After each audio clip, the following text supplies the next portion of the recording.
आज मैं बात करूंगा दांतों पे जमने वाले टाटर के बारे में, डेंटल प्लेग के बारे में। एक बहुत मुफीद रेमेडी में आपको बनाना सिखाऊंगा, एक माउथ वॉश जिसके इस्तेमाल से ये टाटर कम हो जाएगा और रेगुलर इस्तेमाल से हमेशा के लिए खत्म हो जाएगा। बहुत इंटरेस्टिंग और इंपॉर्टेंट वीडियो है क्योंकि इस वीडियो में मैं एक इंग्रेडिएंट एस्कॉर्बिक एसिड पे बात करूंगा। ये माउथ वॉश आप घर में बना सकते हैं। इसमें एस्कॉर्बिक एसिड शामिल है जो विटामिन सी कॉम्प्लेक्स की फॉर्म में नेचर में पाया जाता है। Ascorbic acid vitamin C complex का हिस्सा है। कई बार एस्कॉर्बिक एसिड को विटामिन सी लिखा जाता है जो कि दुरुस्त नहीं है। विटामिन सी का डेंटल प्लाक से क्या ताल्लुक है, विटामिन सी ओरल हेल्थ में कितना जरूरी है, ओरल हेल्थ और विटामिन सी का क्या रिलेशन है, बैकग्राउंड क्या है। स्कर्वी एक मेडिकल कंडीशन है जो कि सीवियर विटामिन सी डेफिशिएंसी की वजह से होती है। बहुत शदीद विटामिन सी की कमी, इसकी सिम्टम्स में फटीग, थकावट, ब्लीडिंग गम्स, मसूड़ों से खून आना, ज्वाइंट पेन, एनीमिया, बॉडी में कहीं भी कोई जख्म हो जाता है तो वो जल्दी ठीक नहीं होता, स्लो वुंड हीलिंग, ये अलामात हैं। 18वीं सदी में बहुत से मल्लाह इस बीमारी का शिकार हुए क्योंकि ये खाने से विटामिन सी नहीं ले पा रहे थे। साल का एक बड़ा हिस्सा ये कश्तियों पे गुजारते थे और इसकी वजह से ये ताजा फल और सब्जियां नहीं खा पाते थे। प्रिजर्व्ड गोश्त या बिस्किट्स खाते थे या जो कुछ भी इन्हें खाने के लिए मिल गया वो खा लिया और इस खुराक से इनकी बॉडी की विटामिन सी की जरूरत पूरी नहीं हो पाती थी। तब एक ब्रिटिश नेवी सर्जन जेम्स लिंड ने कुछ क्लिनिकल एक्सपेरिमेंट्स किए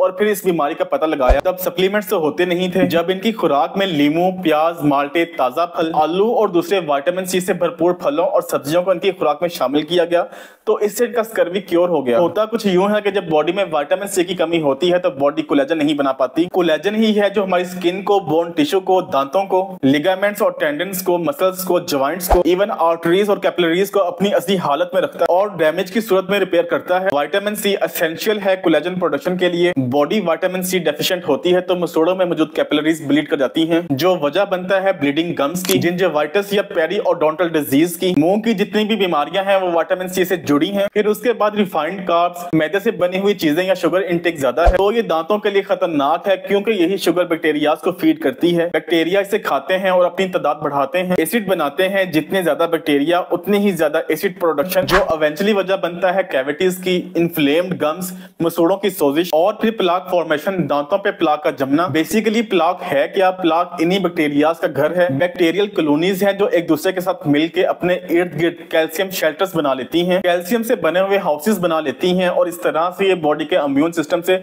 बचने की कोशिश करती हैं। इन हाउसेस में, इन बायोफिल्म्स में ये बैक्टीरिया महफूज रहते हैं और ये इनका सर्वाइवल मैकेनिज्म है और इन कैल्शियम हाउसेस की वजह से बॉडी का मुदाफाती निजाम इन तक नहीं पहुंच पाता और इस तरह ये ज्यादा अरसे तक जिंदा रह पाते हैं। सिर्फ हमारी बॉडी में ही नहीं बल्कि बाहर भी 95% बैक्टीरियल पॉपुलेशन बायोफिल्म्स बनाकर रहती है। बायोफिल्म्स हर जगह पे मिलेंगी, नेचर में, किसी नदी में। अगर आप किसी नदी में पड़ा हुआ कोई पत्थर उठाते हैं तो वो हाथ से फिसलता है और इस फिसलन की वजह इस पत्थर पे बायोफिल्म्स की मौजूदगी है। जहां पानी होगा जैसा कि सलाइवा में होता है, इन्हें नरिशमेंट के लिए, अपनी तादाद बढ़ाने के लिए पानी और शुगर की जरूरत होती है। इन बायोफिल्म्स की ओवर अबंडेंस की वजह से इनकी तादाद ज्यादा हो जाने से मुंह से स्मेल आती है, मसूड़ों की सोजिश होती है, मसूड़ों से खून आने लगता है। विटामिन सी बैक्टीरियल ओवरग्रोथ को सप्रेस करता है। पैथोजेंस इंक्लूडिंग वायरसेस और बैक्टीरिया, ईस्ट की तादाद को बढ़ने से रोकता है। विटामिन सी एलर्जी सिम्टम्स को भी कम करता है, एंटीहिस्टामिन प्रॉपर्टीज रखता है और ये कनेक्टिव टिश्यू और कोलेजन बनाने में हेल्प करता है और बहुत से अहम फंक्शंस हैं। एक्टिव फॉलेट बनाता है, कोलेस्ट्रॉल को बाइल साल्ट्स में कन्वर्ट करता है और ये न्यूरोट्रांसमीटर फंक्शंस में भी इन्वॉल्व है। इस माउथ वॉश को बनाने के लिए आप एक गिलास नीम गर्म पानी में 1/4 ऑफ अ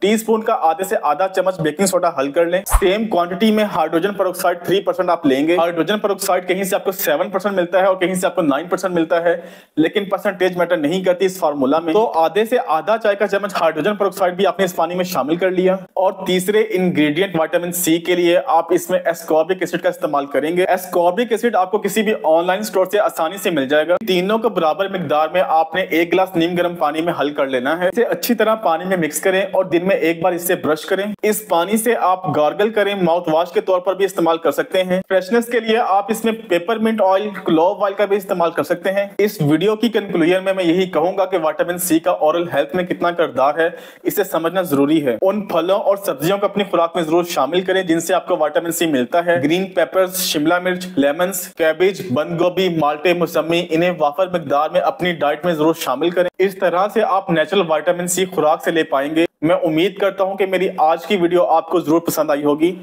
अपना ख्याल रखें। आपसे मुलाकात होगी अगली वीडियो में। अल्लाह हाफिज।